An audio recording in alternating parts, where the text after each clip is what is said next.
This video is being brought to you by NeatoWare. Please visit us at neatoware.com. That's neato! Hello, my name is Paul, and it will be my pleasure to introduce you to a new software package that's coming out from NeatoWare, bringing software solutions for productivity and privacy. This particular package is called Password Assistant.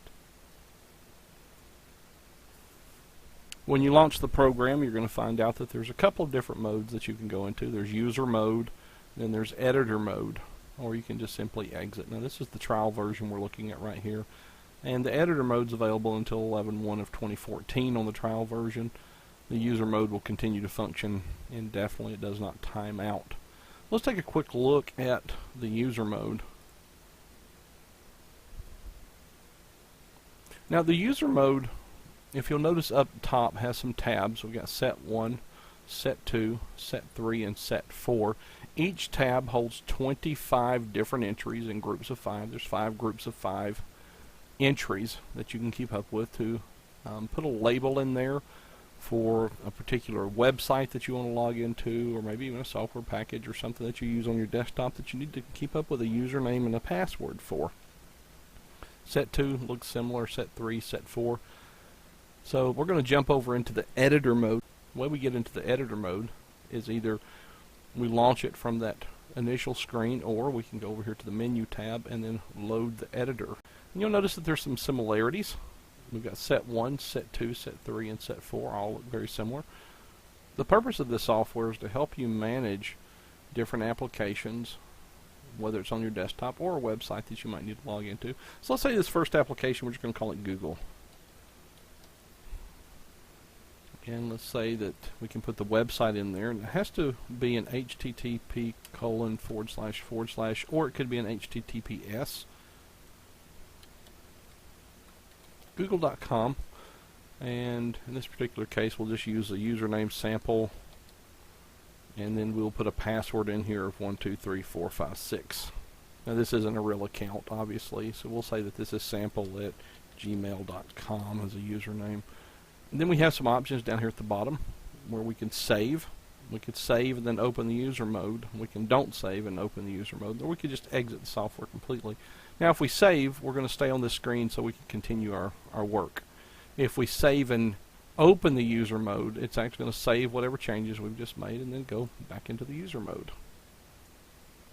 So we're looking at our user mode. Now we'll notice here in that top field we've actually got Google listed there, because that's what we called it. And we've actually got buttons over here to the right, a W, a U, and a P, which stands for website, user, name, and password. Notice this area up here is still blank. It's still blank.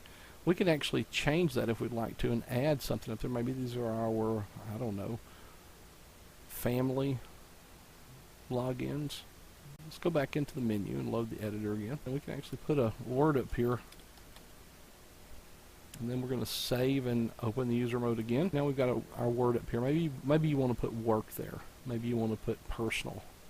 Maybe you do web development or something and you have specific clients or something that you're wanting to sort these things by. So we've made our first entry. We've actually given our little set 1 a name. Let's see what happens when I click on the W over here beside our word Google. And what's going to happen is it's actually going to open up the Google website for us. How cool is that? Now let's say that that little sample account that I set up a few minutes ago was an actual real account. I'm going to click the sign in button up here on the right. I'm going to pull up my password assistant again and grab the username by clicking on the U. And what that does is it actually puts the username in the Windows clipboard so that I can either use the Control V to paste it in, or I could right click into the field and click paste. And now I've pasted whatever username I have saved with that particular entry. I'm going to bring up the password assistant again and grab my password by clicking on the P. Go back over to the website or whatever I'm logging into, and again Control V, right click, paste, however it is I want to put that information in there. Now if I click sign in, it's actually not going to know who I am because it was just a dummy account that I set up there for demonstration. So I'm going to close out the website, and you can see that that's how we use the user mode. We can give it a label, We can click on W as long as we do the HTTP or the HTTPS://. It can save our username and our password for us, and again we have 4 sets of 25 entries each.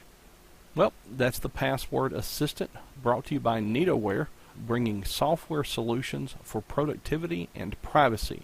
Please visit us at nitoware.com. This video is being brought to you by NitoWare. Please visit us at nitoware.com. That's neato!